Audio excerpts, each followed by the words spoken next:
आज आपण कोबी मटारची भाजी डब्यासाठी झटपट अशी बनवणार आहोत। तर त्यासाठी इकडे हे मी मटार घेतलेले आहे। एका बाउलमध्ये पाणी गरम करायला ठेवलेलं आहे आणि त्यामध्ये आपण हे मटार घालून घेऊयात। थोडंसं अगदी मीठ घालून घेऊयात आपण। इथे ही कोबीची वरची पानं मी या पद्धतीने अशी काढून घेतलेली आहेत। खूप निबर आहेत ही पानं, त्यामुळे मी ही काढून घेतलेली आहेत। आणि हा कोबी मी इथे स्वच्छ धुवून घेतलेला आहे, पाहू शकता इथे तुम्ही। आता आपण हे पाठीमागचा जो भाग आहे तो आपण कट करून घ्यायचा आहे।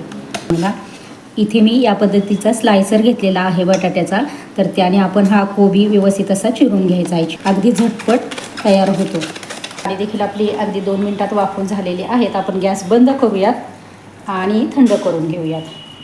इथे लसूण ठेचून घेतलेला आहे। हिरवी मिरची जास्त तिखट आहे त्यामुळे मी इथे बारीक कट करून घेतलेली आहे। कोथिंबीर चिरून घेतलेली आहे। हे मटारचे वाफवलेले दाणे आहेत। मोहरी लागेल आपल्याला, जिरे लागेल, थोडीशी हळद लागेल आणि हिंग लागेल आणि फोडणीसाठी आपल्याला तेल लागेल। तेल घालून घ्यायचं आहे। मोहरी घालून घेऊयात, जिरे घालून घेऊयात, लसूण आहे तो घालून घेऊयात आपण, हिंग देखील घालून घ्यायचा आहे। हिरवी मिरची आहे कट केलेली ती घालून घेऊयात। पाव चमचा हळद घेतलेली आहे ती घालून घेऊयात। आपण हा कोबी आहे चिरून घेतलेला तो देखील यामध्ये घालून घ्यायचा आहे। शकता आता हे मटार घेतलेले आहेत, तर हे व्यवस्थित आपल्याला मिक्स करून घ्यायचं आहे। यामध्ये आपल्याला चवीपुरतं मीठ देखील घालून घ्यायचं आहे। तुमचा कोबी कितपत आहे त्यानुसार तुम्ही मीठ घालून घ्या। आता पुन्हा एकदा आपल्याला व्यवस्थित असं मिक्स करून घ्यायचं आहे।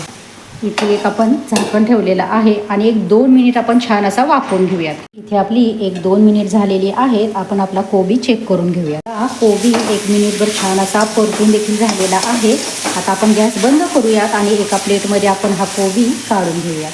कोबी छान असा शिजून तयार झालेला आहे।